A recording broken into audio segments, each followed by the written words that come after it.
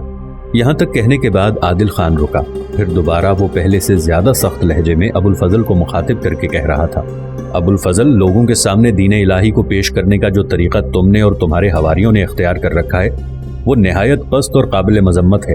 کیا دین کی تبلیغ اس طرح جبر اور سختی سے کی جاتی ہے جس طرح تم کر رہے ہو؟ ذرا اسلام کا مطالعہ کرو۔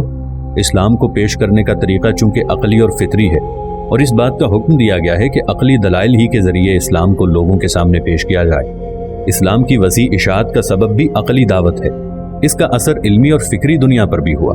ابو الفضل، دین کے معاملے میں مجھے کورا مت خیال کرنا، میں دین کی تفصیل سے بھی اچھی طرح آگاہ ہوں، اور تم پر یہ بھی واضح کر دوں کہ کبھی یونانیوں نے کائنات کے بارے میں غور و فکر کی بنیاد استدلال کو بنا رکھا تھا، جبکہ قرآن مقدس میں بار بار مشاہدہ، تدبر اور تجربے پر زور دے کر تجربی تحریک کو ابھارا، جس نے آگے چل کر جدید سائنس کو جنم دیا۔